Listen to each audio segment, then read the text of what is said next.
Well, you changed the number, didn't They couldn't find an empty bus. We didn't want to come, which we Estamos montados en un bus como el que está al frente mío, en la entrada de Hearst Castle, preparados para que nos lleven a un tour. Seguramente se nos toma la película y Mami. sale más caro. Under the mission system, San Simeón was an outpost of Mission San Miguel, built in 1797. The mission used the rich grasslands for cattle grazing. The missions thrived for about 50 years until the Mexican government took control of their property in the mid-1830s. Mission San Miguel's land source on the Central Coast, and one we can't afford to take for granted. The Hearst estate produced a bountiful food crop. The orchards supplied fruit, including plums, cherries.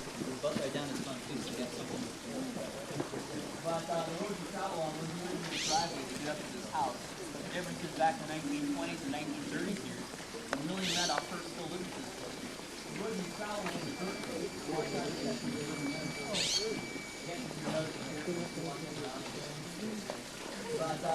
that was formed the property in 1955. Mr. Hearst had access to the property, go to the public. He's going to specifically the University of California, Berkeley. And UC Berkeley actually refused the offer. They turned it down, because there was no endowment or grant of money for them to maintain the structures in the collection, and they were going to have to come up with that on their own. So the state of California, kind of second time around, took up the offer of this property, and we've been showing it to the public officially since the colony tried to hear from lots of against their customers. Ese es Neptuno y estamos en la piscina de Neptuno. ¿Dónde está la piscina? Ya la veremos.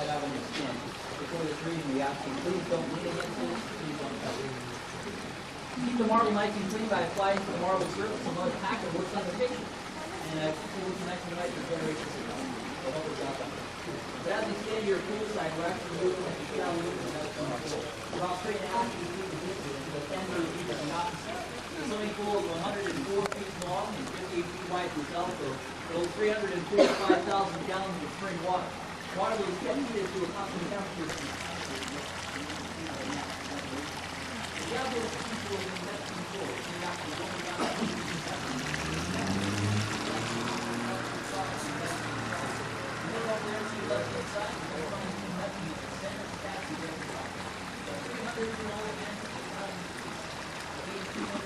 The smallest and the medium-sized one. Over here to your left-hand side, you have the smallest of the three guest houses. This guest house has about 2,500 square feet of living space, and its name in Spanish, it's about 37 area miles from our position. This is on the mountain, and we're approximately 2 miles north on the other side of it, because the property marker extends 40 area miles to the north of us. 10 miles to the south. From our location, 12 miles inland. The grant here in California is 250,000 acres of property combined. We own 50 miles of coastline. But would you believe a $250,000-acre ranch was still Mr. Hearst's small cattle ranch? His big cattle ranch was in Mexico, down in the state of Chihuahua. It was named Barbicora and had 1,600,000 acres of cattle property. The driveway for the ranch house he had planned in Mexico was going to be 70 miles long. The driveway here was only 5 miles. Still a long ways to pick up the newspaper though, right? Yeah, Mr. Hearst had his newspapers delivered daily in the 30s by air. He had his own airstrip at the bottom of the hill, his airstrip equipped for night landing capability, and his own DC-3. This house is extremely modern for its day. It featured indoor plumbing, flushing toilets.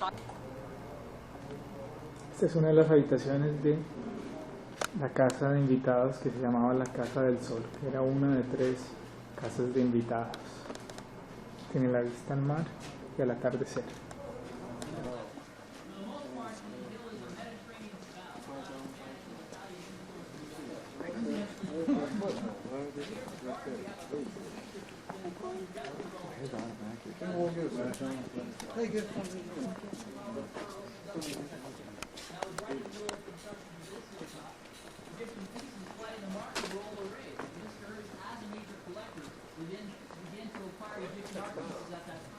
So that's when he bought these Egyptian goddess you're noticing.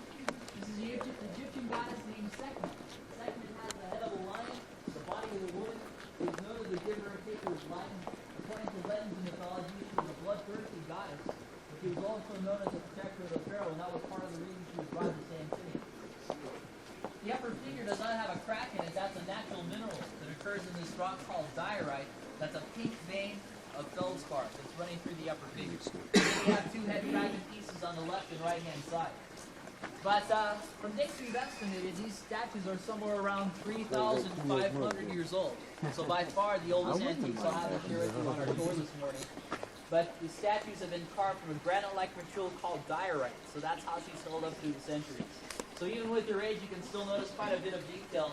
You can see the whiskers on her lion's face and her beautiful jeweled necklace. So take a look at Seckman as we pass by.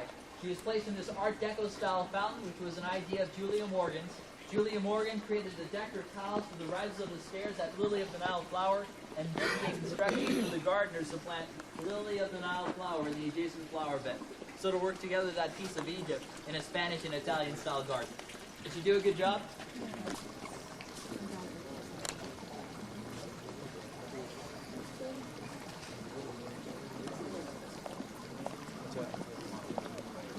Estamos al frente de la casa grande, la residencia principal del señor Hearst.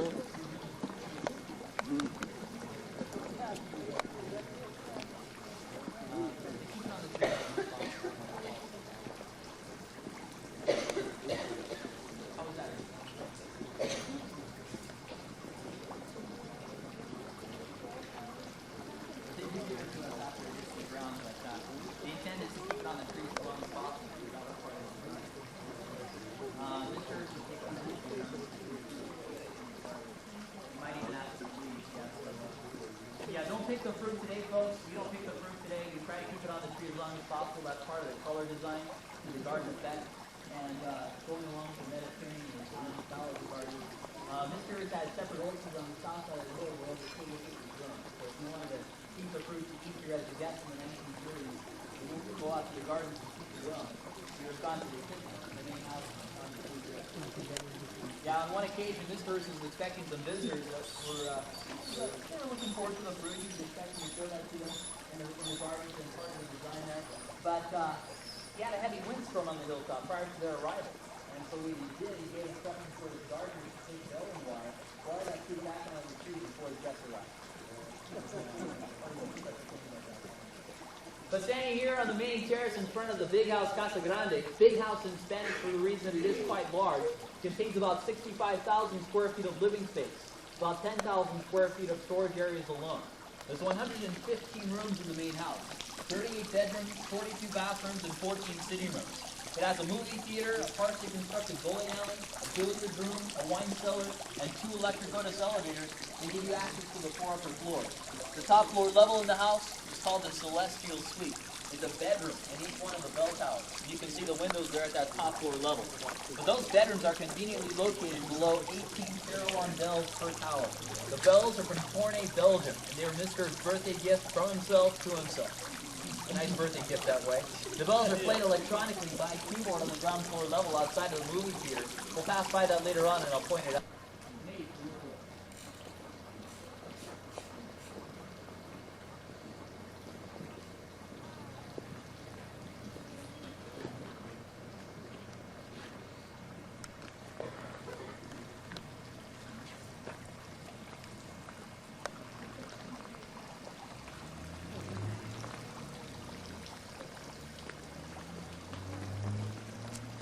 The large box in the room center there is Esta an toma probablemente interesting va a ser muy oscura, It dates back ya que de todas maneras lo estoy haciendo, es como This la is an sala antique piece principal that de was la actually casa given to grande. Mr. Hearst from an antique company, a French company in New York. They gave Mr. Hearst this box as a thank you gift for being such a generous customer. See, close to 90% of the items he purchased came through New York City antique dealers. Mr. Hearst didn't have to go to Europe to buy the art, it was already here in the country. But this piece is something you would use to present a gift to a member of royalty. It has rock crystal in the side wall that has been polished to magnify the object inside. So if you bend down and look to the side wall, you see some of that magnification. It can make even a simple rose seem significant. But on either side of that, you have bronze river gods by Niccolo Tripolo, who was a student of Michelangelo. His bronze cast. Another popular name you might recognize in this room is Antonio Canova, the man responsible for the Chattanooga statue in the northwest corner. That is an original Canova. Yeah, but one of the older pieces in the collection is actually in the northeast corner, opposite that, over here on the right-hand side. that female torso does dig BC. But Mr. Hearst has quite a collection in this one room alone. This room called the assembly room. It was a multi-purpose room. It would function during the day similar to the lobby of a Grand Hotel. And just to give you a chance to meet some of the other people that were staying there with you. Because during the day you could do what you wanted. You could enjoy horseback riding, swimming, playing games of tennis. Mr. Hearst had 100 different species of exotic zoo animals. You might want to go on down to a zoo complex for the daily feeding of those animals. Now, in this room, you're going to meet here in the evening. A mandatory event, cocktails. Now, during the time of Prohibition, Mr. Hearst would still serve his guests alcohol. Common drinks served here are Manhattans and martinis. And for special occasions, glasses of champagne and caviar, the way Mr. Hearst liked it, with dice of bacon, onion on a cracker. He'll greet you in this room by cutting through a door similar to the one that we use. But Mr.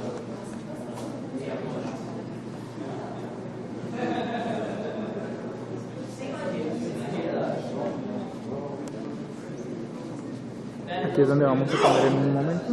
Nos van a servir la comida. Mientras tanto, vamos a esperar.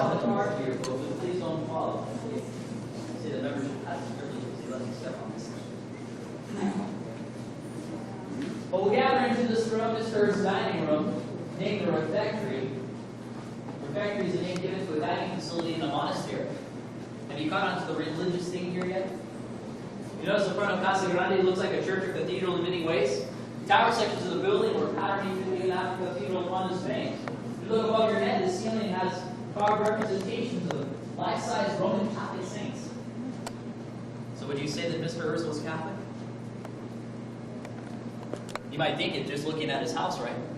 But he wasn't. He was not Roman Catholic. He wasn't exactly what you would call a religious person by definition.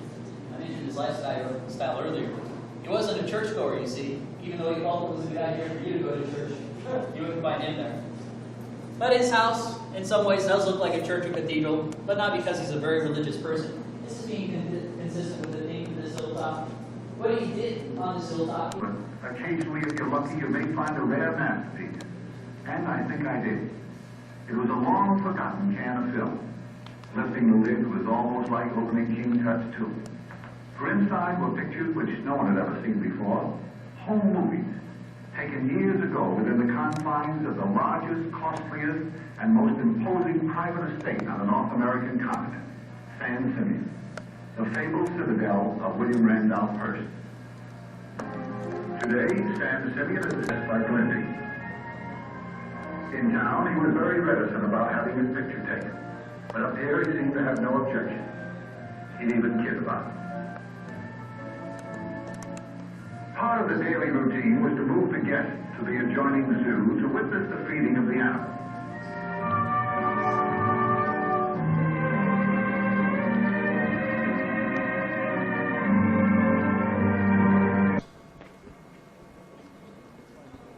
Estas son las montañas que dan hacia el interior de la propiedad y esta es la cancha de tenis donde venían los invitados a jugar tenis.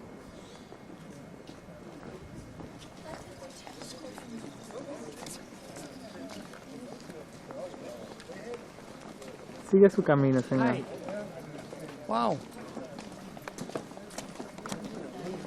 Y vamos ahora en camino ya al punto final del tour, que es la piscina cubierta, que se supone que tiene el piso cubierto de oro. Efectivamente, esto parece que es oro. Espera que nos veamos un raspadito.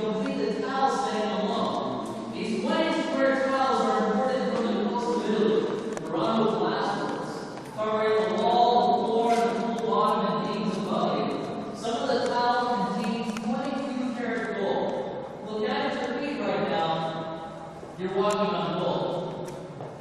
Gold tile was used in the scar pattern at the pool bottom. Looking at the pool bottom, it appears to be curved or deep in front of you at this spot. That is an illusion of light refraction, and that curve will also appear to follow you as you walk along the handle. The pool is flat bottom and 10 feet deep the pool length, 31 feet wide and 81 feet long. An exercise pool by design. The only shallow area to the pool is off to the side of the alcove. The alcove is about 4 feet deep, but it's a sheer drop to a depth of 10 feet. If you sat beyond the gliding wall, be ready to swim. But for the guests who are daring enough, climb stairs to the diving platform in the center, and there, 10 feet above the water, you could dive into 10 feet of water below.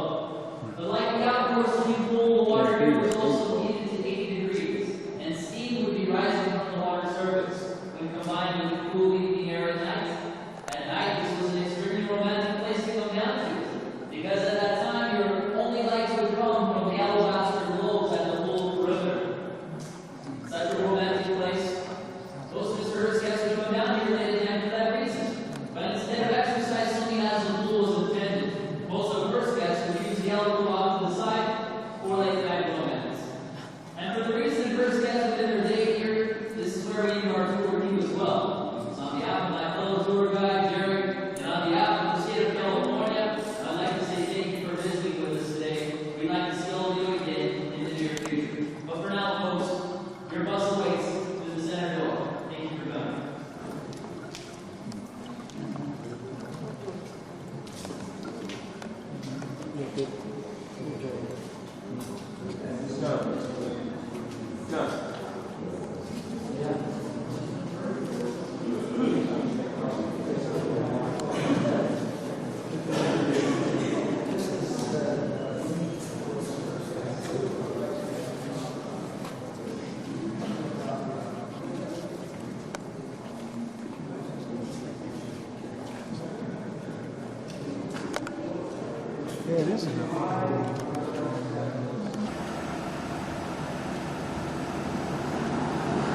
Estoy haciendo una última toma desde el lado sur del Hearst Castle.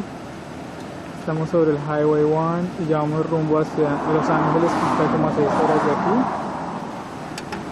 El Hearst Castle está allá arriba en la colina.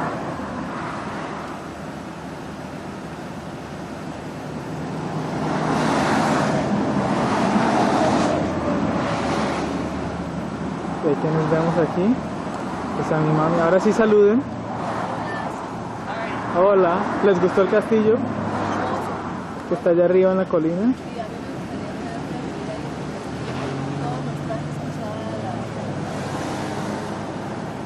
Ajá. Pensé que con todas nosotros.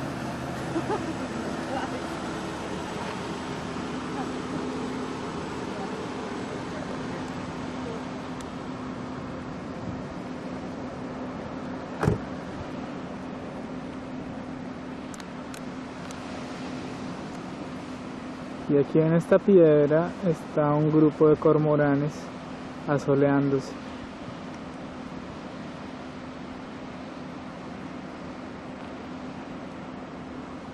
Las manchas pardas que se ven son unas algas muy grandes que se llaman kelp. Es un muelle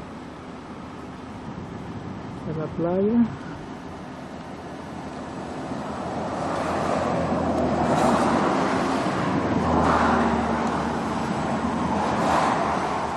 Y otra ultimita toma del castillo antes de irnos.